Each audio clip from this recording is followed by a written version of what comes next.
चमकौली नाम के एक छोटे से गांव में एक बहुत ही सुंदर बाग था, लेकिन कोई भी गांव वाला उस सुंदर बाग में जाने से डरा करता था। उनका मानना था कि अक्सर बाग के उस पार वाली गुफा के अंदर से किसी जिन्न की आवाजें आती हैं, जो आते जाते लोगों को आवाजें देता है, जिससे गांव वाले बहुत डरा करते थे। एक दिन गांव के दो युवक खेत पर आपस में बात करते हुए, अरे भाई, कल मैं उस बाग की तरफ गया था, वहाँ फिर से उस जिन की वही डरावनी आवाजें आ रही थी। अरे क्यों भाई, क्या करने गए थे तुम वहाँ? क्या तुम्हें पता नहीं बाग के पास वाली गुफा में जिन रहता है? अगर वो तुम्हें कहीं कुछ कर देता तो आइंदा फिर उस बाग की तरफ मत जाना। तभी वो वहाँ से बात करते हुए खेत से चले जाते हैं। अगले दिन गांव का एक लड़का रांझा, यार, इस गुफा में से आवाजें कौन देता होगा? मुझे इसके पीछे जरूर कोई राज नजर आता है। रांझा भैया, जो भी हो, लेकिन गलती से भी उस गुफा के अंदर मत जाना। लेकिन इस गुफा का रहस्य तो मैं जान कर रहूंगा। सब गांव वाले डर के साए में आखिर कब तक रहेंगे? उसके बाद शाम हो गई और रांझा और उसका दोस्त अपने अपने घर चले गए। अगले दिन सुबह सारे गांव में सन्नाटा था और रांझा के घर के बाहर उसकी लाश रखी हुई थी। सब रो रहे थे। शाम को बस ये बोल के घर से निकला था कि आज एक रहस्य से पर्दा उठाने जा रहा हूँ। मेरे रांझा की बहादुरी उसे ले डूबी। हाय मेरा बच्चा। हो ना हो, ये उस गुफा वाले जिन ने ही किया है। हाँ। उसी गांव में धन्नू नाम का व्यक्ति रहता था, जो एक व्यापारी था। उसकी दो बेटियां थीं, रीमा और सीमा। उन दोनों को रंग बिरंगे फूलों का बहुत शौक था।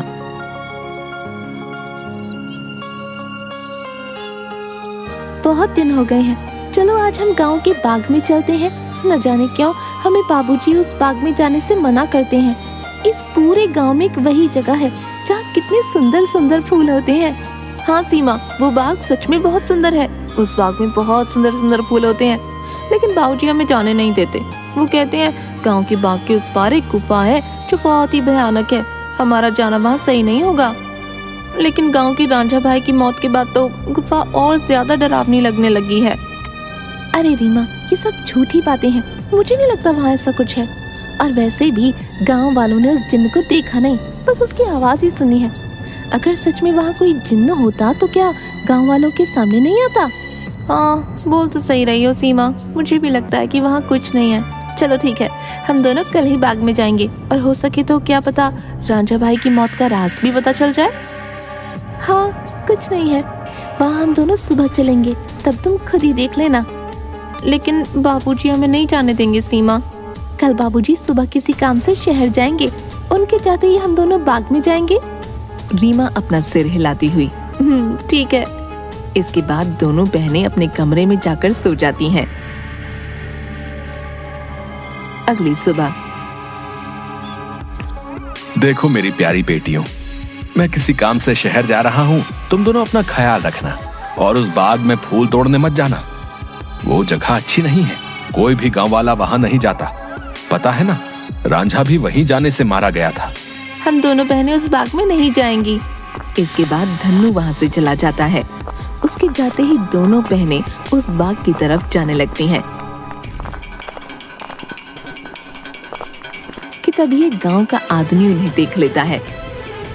अरे सीमा और रीमा बिटिया, तुम इस बाग की तरफ कहाँ जा रही हो?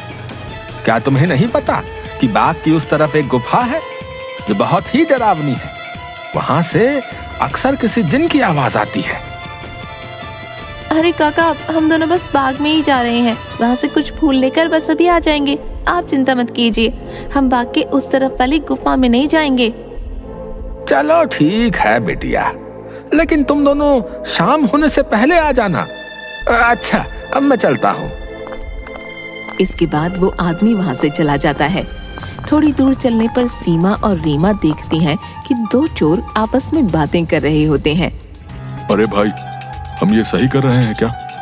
गांव वाले तो कहते हैं उस गुफा में एक जिन रहता है जो लोगों को आवाजें देता है। मुझे नहीं लगता है ऐसा कुछ है। वो गुफा गांव के सरपंच की है। मुझे तो लगता है उसमें बहुत सारा खजाना होगा। सब गांव वालों को डराने का बहाना है। बस चलो, चलकर आज देख ही डालते हैं। इसके बाद वो दोनों गुफा की ओर जाने लगते हैं।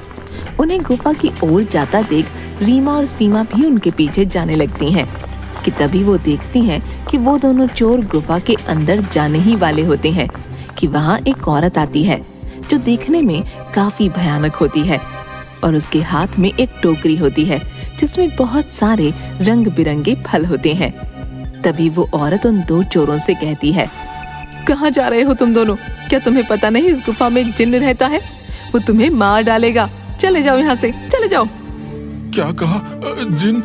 अरे बाबा! कि तभी उस जिन्न की आवाज आती है, कौन है वहाँ? क्या कोई मुझे सुन पा रहा है?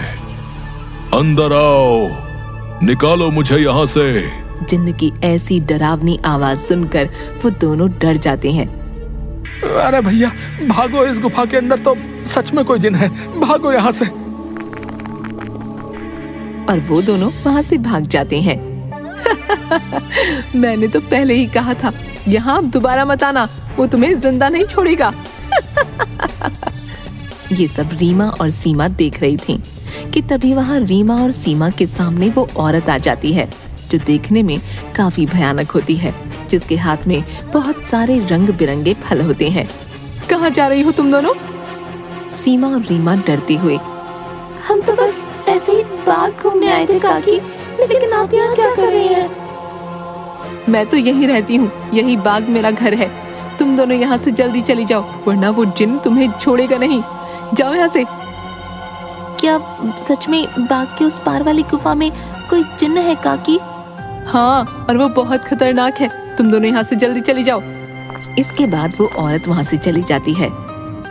मुझे बहुत डर लग रहा है, अब मैं इसके आगे नहीं जाऊंगी। मुझे लगता है वो औरत सच बोल रही है, वो जिन्न हमें मार डालेगा।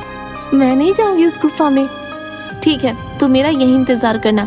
मैं सच जानना चाहती हूँ, क्या वाकई वो आवाज जिन्न की है या नहीं? इसलिए मैं तो गुफा के अंदर जा रही हूँ। तुम यहाँ से कहीं मत जाना, मैं जल्दी आ जाऊंगी। इसके बाद रीमा अकेले ही आगे चलती है।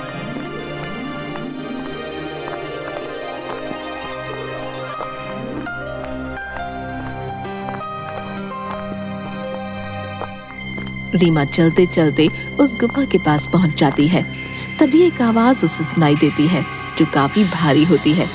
ऐसा लगता है जैसे किसी रोते हुए इंसान की आवाज हो वो। कोई है यहाँ? मुझे यहाँ से बाहर निकालो।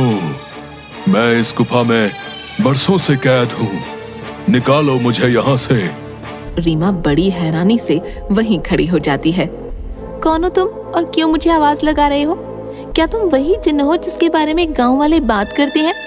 क्या सच में तुम यहाँ इस गुफा में हो? हाँ, मैं जिन हूँ। मैं कई सालों से इसी गुफा में कैद हूँ। मेरी सहायता करो लड़की, मेरी बात मानो। मैं तुम्हें कोई नुकसान नहीं पहुंचाऊंगा। तुम मुझे इस गुफा से आजाद कर सकती हो। इसके बाद मैं यहाँ से हमेशा के लिए चला जाऊंगा। मेरी सहायता करो। क्या सच में हमेशा के लिए तुम यहाँ से चले जाओगे?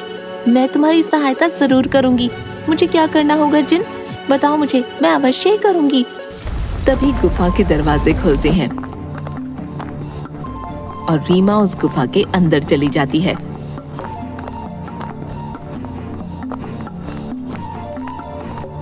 जैसे ही वो अंदर जाती है, एक बहुत बड़ी अजीब से जानवर की परछाई उसे नजर आती है जो देखने में बहुत ही डरावनी होती है। आओ लड़की, तुम्हारा जिन की इस गुफा में स्वागत है। मैं कई सालों से गुफा के बाहर आते जाते लोगों को आवाजें लगाता हूँ। सब गांव वाले डर कर भाग जाते हैं। कोई भी गांव वाला इस गुफा में आने की हिम्मत नहीं कर पाता। लेकिन तुम बहुत ही बहादुर लड़की हो जो इस गुफा में अकेली चली आई हो। क्या तुम जिन्न हो? लेकिन तुम मुझे दिखाई क्यों नहीं दे रहे हो? क्या तुम किसी को दिखाई नहीं दे सकते हो? नहीं, मैं जिन नहीं हूँ लड़की। मैं उस जिन की परछाई हूँ। वो जिन तो इस गुफा के कैद खाने में बरसों से कैद है। वो बाहर नहीं आ सकता है। मैं उसकी परछाई हूँ। परछाई? तुम मुझे ये बताओ कि वो जिन इस गुफा में कैद क्यों है? क्या जिन्न के इस गुफा में रिहा होने का कोई मार्ग नहीं है? मार्ग है लड़की, और तुम उस मार्ग तक पहुंच सकती हो, लेकिन इसके लिए तुम्हें इस गुफा के तहखाने में जिन के पास जाना होगा। वही जिन तुम्हें उसकी मुक्ति का राज बताएगा। जिसके बाद रीमा हाथ में जलती हुई एक आग की मशाल लेकर उस गुफा की ओर जाती है। जैसे ही रीमा तहखाने के अंदर जाती है तो उसे एक आग जलती हुई दिखाई देती है। वो जैसे ही उस आग के पास जाती है, हे जिन, मैं यहाँ तुम्हारी मदद करने आई हूँ, क्या तुम मुझे सुन सकते हो? उसे उस जिन्न की आवाज आती है। आओ बहादुर लड़की, मैं तुम्हारा ही इंतजार कर रहा हूँ। मैं जानता हूँ कि तुम ही मुझे इस गुफा से मुक्ति दिला सकती हो। तुम्हारा इस गुफा में स्वागत है लड़की। तुम बहुत ही बहादुर हो जो इस गुफा में आई हो। मेरा नाम जिनाद है। मैं यहाँ कई सालों से बंद हूँ। मेरे सामने आओ जिन्नात, मैं तुम्हें देखना चाहती हूँ। कि तभी अचानक से जिन्नात उसके सामने आता है, जो बहुत ही डरावना होता है। एक बहुत ही भयानक सा दिखने वाला, जिसके सिर पर एक लंबी चोटी होती है जो काफी बड़ा होता है। रीमा के सामने वो आता है। उसे देखकर रीमा थोड़ा डर जाती है। देखो, तुम डरो मत लड़की, मैं तुम्हें कुछ नहीं करूंगा। मैं जानता हूं कि तुम मेरी मदद करने आई हो, लेकिन मेरी मदद करना इतना भी आसान नहीं है। तुम एक बार और सोच सकती हो। क्या तुम वाकई मेरी मदद करना चाहती हो? लेकिन मैं तुम्हारी मदद कैसे कर सकती हूँ, और तुम यहाँ कैद कैसे हुए? बताता हूँ। बहुत साल पहले इस गुफा में एक औरत रहती थी। वो बहुत गरीब थी। वो गुफा के बाहर वाले बाग से फल तोड़ा करती थी और उन्हें ही खाया करती थी। एक दिन उसने बाग के सारे फल तोड़ लिए और यहां इस गुफा में लेकर आ गई। उन्हीं फलों के बीच एक रहस्यमयी फल भी था, जो बहुत ही चमकदार था और जिस पर मेरी नजर थी। वो फल मेरी उम्र 100 साल और बढ़ा सकता था, लेकिन मैं उस फल को तब तक नहीं छू सकता था जब तक कोई इंसान उस फल को उसके पेड़ से तोड़ ना ले। एक दिन वो औरत चमकदार फल को उसके पेड़ से तोड़कर इस गुफा में ले आई। जब मैंने देखा तो मैं उसके पीछे इसी गुफा में आ गया और मैंने उससे कहा कि हे औरत, तुम जो बाग से सबसे सुंदर और चमकदार फल तोड़कर लाई हो, वो मुझे दे दो। इसके बदले में तुम जो भी 2 इच्छाएं मांगोगी वो पूरी होंगी। ठीक है, मैं तुम्हें वो फल दे देती हूँ, लेकिन मेरी 2 इच्छा है। पहली ये कि तुम मुझे वरदान दो, आज से ये बाग मेरा होगा, और दूसरी ये कि तुम इस गुफा में ही कैद रहोगे, ताकि इस बाग में कोई भी तुम्हारे डर से ना आ सके और हमेशा के लिए मैं ही इस बाग में राज करूं। वो औरत मुझे फल तो दे देती है। उस फल से मेरी उम्र तो 100 साल बढ़ गई, लेकिन उस औरत को दिए गए वरदान की वजह से मैं यहीं कैद हो गया। तब से ही मैं इस तहखाने में कैद हूँ। क्या अब से पहले किसी ने आपको यहाँ से बाहर निकालने की कोशिश नहीं की? इससे पहले गांव के एक लड़के ने मुझे बचाने की हिम्मत दिखाई थी, लेकिन जैसे ही वो लड़का उस चमत्कारी फल को लेकर गुफा में आ रहा था, तभी उस बूढ़ी औरत ने उसको मौत के घाट उतार दिया और सारे गांव में बात फैल गई कि मैंने उसको मारा है। हाँ, वो लड़का हमारे गांव का रांझा भैया थे। उसको उस बूढ़ी औरत ने मारा। मैं आपको यहाँ से आजाद जरूर करवाऊंगी, लेकिन मुझे तुम्हें यहाँ से आजाद कराने के लिए करना क्या होगा? तुम्हें यहाँ से उस बाग में जाना होगा। वहां तुम्हें उस बाग में रहने वाली उसी औरत की झोपड़ी दिखेगी, जिसके कारण मैं इस गुफा में कैद हूँ। तुम्हें उसकी झोपड़ी में जाना होगा। वहां से तुम्हें सबसे सुंदर और चमकदार फल लाना होगा। मेरी मुक्ति का राज उस फल में ही कैद है। ध्यान रखना बहादुर लड़की, उस औरत की झोपड़ी में कोई नहीं जा सकता है। जब वो सो रही होगी, तुम्हें तब ही जाना होगा और उसकी फलों की टोकरी में से सबसे चमकता फल लेकर आना होगा। उसी फल में तुम्हें मेरी मुक्ति का राज मिलेगा। लेकिन तुम्हें यह काम बड़ी होशियारी से करना होगा। अगर उस औरत को पता चल गया तो वो तुम्हें जिंदा नहीं छोड़ेगी। ठीक है जिन, मैं तुम्हारे लिए वो चमकदार फल जरूर लेकर आऊंगी। मैं तुम्हारा इंतजार करूंगा बहादुर लड़की। इसके बाद रीमा वहाँ से बाग में जाती है और उस औरत की झोपड़ी की ओर बढ़ने लगती है। रीमा देखती है कि उस औरत की झोपड़ी में कोई नहीं है। वो इधर उधर देखती है और उस झोपड़ी के अंदर चली जाती है। रीमा अंदर जाकर देखती है कि बहुत सारे फल उस औरत की झोपड़ी में रखे हैं। अरे ये तो कितने सारे फल हैं, लेकिन इन सब में कोई भी फल बहुत ज्यादा नहीं चमक रहा। तभी अचानक रीमा देखती है कि वही औरत अपनी झोपड़ी की तरफ आ रही है। ये देखते ही रीमा दरवाजे के पीछे छुप जाती है। वो औरत अपनी झोपड़ी में आती है और उसके हाथ में एक टोकरी होती है जिसमें बहुत सारे फल रखे होते हैं। वो अपनी टोकरी एक टेबल पर रख देती है और पास ही पड़ी चारपाई पर सो जाती है। ये देख थोड़ी देर बाद रीमा बाहर आती है और उन फलों की टोकरी में से सबसे चमकता फल देखती है। लगता है यही वो चमकदार फल है जिसके बारे में वो जिन बात कर रहा था। रुको लड़की, तुम मेरा ये जादुई फल लेकर कहाँ जा रही हो? मुझे मेरा फल वापस करो, वरना मैं तुम्हें यहाँ से नहीं जाने दूंगी। रीमा ये सुनकर डर जाती है। मुझे फल ले जाने दो काकी, मैं इस फल को उस जिन्न को देकर उसे उस गुफा से आजाद कराना चाहती हूँ, ताकि सारे गांव वाले बिना डरे यहाँ सकें। मुझे इस फल को लेकर जाने दो काकी। क्या कहा लड़की? तुम मेरी कई सालों की मेहनत पर पानी फेर देना चाहती हो? उस जिन्न के रिहा होते ही ये सब गांव वाले मुझे इस बाग से निकाल देंगे। नहीं नहीं, मैं ऐसा नहीं होने दूंगी। मुझे ये चमकदार फल वापस करो। ये सुनकर रीमा वहाँ से उस फल को लेकर भागने लगती है और वो औरत भी उसके पीछे ही भागने लगती है।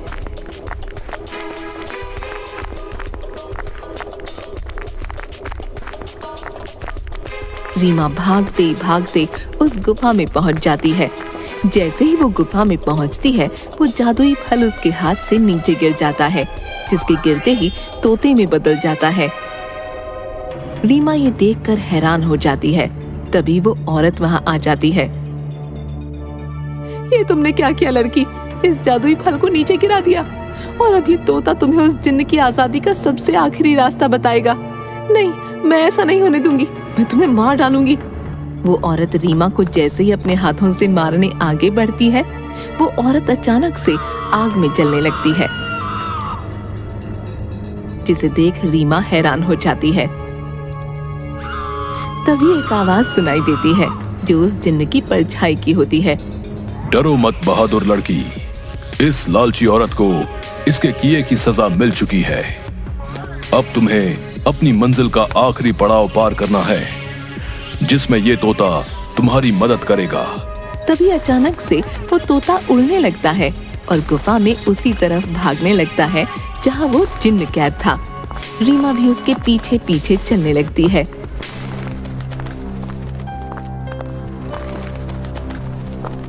वो तोता एक छोटी सी खिड़की के पास जा बैठता है जो काफी चमक रही थी। तभी तोते की आवाज आती है। सुनो बहादुर लड़की, तुम्हें इस चमकदार खिड़की को खोलना होगा, जिसकी चाबी तुम्हें ढूंढनी होगी। मैं तुम्हें 2 रास्ते बताऊंगा, जिस पर चल के तुम्हें इस खिड़की को खोलने वाली चाबी मिलेगी। लेकिन 2 रास्तों में से तुम्हें कोई एक रास्ता चुनना होगा। पहला रास्ता एक गुलाब के फूल की तरफ जाता है, जो बाग की तरफ है। दूसरा रास्ता एक अंधेरे की तरफ है, जो इसी गुफा में उस तहखाने की तरफ जाता है जहां वो जिन कैद है। जाओ और अपना रास्ता चुन लो। रीमा काफी देर सोचने के बाद, मैं गुफा वाला रास्ता ही चुनूंगी जो अंधेरे की तरफ जाता हो। जिसके बाद रीमा गुफा की ओर चलने लगती है कि तभी रीमा को एक सिक्का दिखाई देता है। अरे, ये इतना चमकता हुआ सिक्का यहाँ कैसे आया? और ये सिक्का इतना चमक क्यों रहा है? रीमा जैसे ही वो सिक्का हाथ में उठाती है, पूरी गुफा में रोशनी हो जाती है। अरे, ये तो पूरी गुफा में रोशनी हो गई। तभी वो सिक्का अचानक उड़ने लगा। अरे ये सिक्का उड़ क्यों रहा है? रीमा उस सिक्के के पीछे पीछे चलने लगती है। थोड़ी दूर चलने पर रीमा देखती है कि 4 चाबियां अलग अलग रंग की थीं, जो हवा में उड़ रही थीं। अरे ये तो वही चाबियां हैं जिसके बारे में वो तोता बता रहा था। लेकिन अब इनमें से सही चाबी कौन सी होगी, ये कैसे पता चले? तभी रीमा को एक आवाज आई जो उस जिन्न की परछाई की थी। बहादुर लड़की, तुम्हें इनमें से एक चाबी उठानी है। याद रखना, तुम्हें एक सही चाबी उठानी है, लेकिन याद रहे तुम्हें बड़ी होशियारी से ही एक चाबी उठानी होगी। अगर तुमने गलती से गलत चाबी चुन ली तो ये चारों चाबियां गायब हो जाएंगी और तुम कभी भी जिनको आजाद नहीं कर पाओगी। ये सुन रीमा हैरान हो जाती है। क्या? हे भगवान, ये किस दुविधा में डाल दिया है। अब मैं कैसे इन चारों चाबियों में से सही चाबी चुनूं? काफी देर सोचने के बाद रीमा देखती है कि चारों चाबियों में से एक चाबी बहुत बड़ी थी, जो लाल रंग की थी, और जिस चमकदार फल के गिरने से वो तोता बना था वो भी लाल ही रंग का था। रीमा समझ गई कि लाल वाली चाबी चुननी है। उसके लाल चाबी चुनते ही बाकी सारी चाबियां गायब हो गईं। और तभी फिर से जिन्न की परछाई की आवाज आई। शाबाश बहादुर लड़की, तुम्हारी सूझबूझ की वजह से आखिरकार तुमने बिल्कुल सही चाबी चुन ली। अब जाओ उस खिड़की के पास और खोल दो उसे। रीमा उसी खिड़की के पास जाती है।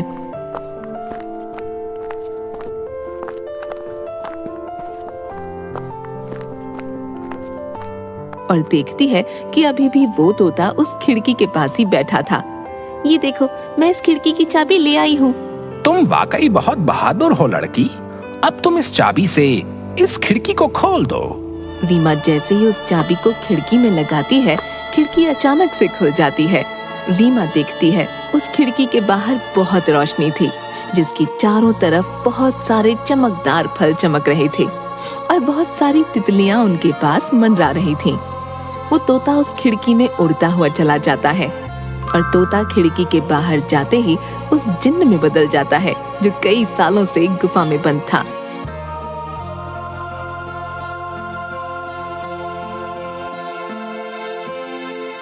तुम्हारा बहुत बहुत धन्यवाद लड़की, तुमने मुझे इस गुफा से आजाद कर दिया।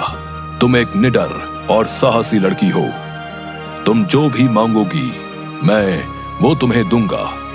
बोलो, क्या इच्छा है तुम्हारी? क्या सच में अब तुम आजाद हो गए हो? अब तुम इस गुफा में नहीं हो। अब सब गांव वाले यहाँ आ सकेंगे। मैं और मेरी बहन भी अब बाग में आ सकेंगे कभी भी। हाँ बहादुर लड़की, अब किसी को भी डरने की कोई जरूरत नहीं है। अब मैं इस गुफा से बाहर आ गया हूँ अपनी दुनिया में। अब मैं किसी को आवाजें नहीं दूंगा। तुम जब चाहो यहाँ आ सकती हो। तुम्हारी ही वजह से मैं आजाद हो पाया हूँ। तुम मुझसे जो भी मांगोगी मैं तुम्हें वही दूंगा। बोलो, क्या इच्छा है तुम्हारी? जिन, मैं कुछ नहीं मांगना चाहती हूँ, लेकिन अगर तुम सच में मेरी इच्छा पूरी करना चाहते हो तो गुफा के सामने वाले बाग से मुझे बहुत प्यार है। इसमें रंग बिरंगे फूल मुझे बहुत पसंद है। मैं चाहती हूँ कि ये बाग हमेशा ऐसे ही खिलखिलाता रहे, इसके फूल कभी न मुरझाएं। ठीक है बहादुर लड़की, तुम्हारी ये इच्छा जरूर पूरी करूंगा। अब ये बाग हमेशा यूं ही रहेगा, कभी भी मुरझाएगा नहीं। तुम अब जब भी इस बाग के फूलों को देखोगी तो ये हमेशा खिले रहेंगे। अच्छा, अब मैं हमेशा के लिए यहाँ से जा रहा हूँ। इसके बाद वो जिन्न गायब हो जाता है और खिड़की बंद हो जाती है। रीमा जब गुफा से बाहर निकलती है तो सब गांव वाले धन्नू और सीमा बाहर खड़े होते हैं। अरे मेरी बिटिया, आ गई तू वापस। उस जिन ने तुझे कुछ किया तो नहीं? आखिर क्यों गई थी तू उस गुफा के अंदर? अगर वो जिन तुझे मार डालता तो क्या करता मैं? दीदी, तुम ठीक तो हो ना? क्या सच में तुम्हें उस जिन्न ने कुछ नहीं किया? बाबूजी, मैं बिल्कुल ठीक हूँ। अब अंदर कोई जिन्न नहीं है। इस गुफा के अंदर जो जिन्न था अब वो हमेशा के लिए इस गुफा से चला गया है। अब आप सभी को डरने की कोई जरूरत नहीं है, अब कोई भी यहाँ आ सकता है। अरे क्या बोल रही हो रीमा बिटिया? आखिर कहाँ गया वो जिन जो आते जाते लोगों को आवाजें दिया करता था? रीमा गांव वालों को सारी बात बताती है।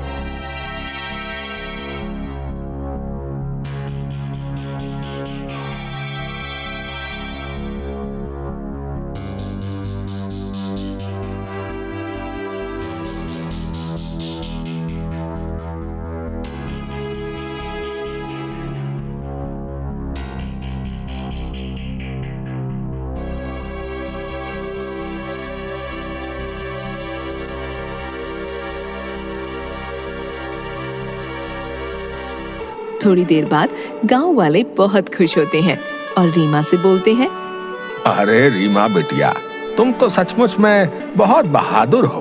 तुम्हारी वजह से ही अब वो जिन इस गुफा से आजाद हो गया है। अब हम गांव वालों को डरने की कोई जरूरत नहीं है और रांझा की मौत का रहस्य भी सब गांव वालों को पता चल गया। इसके बाद गांव वाले बिना डरे हंसी खुशी गांव में रहने लगते हैं।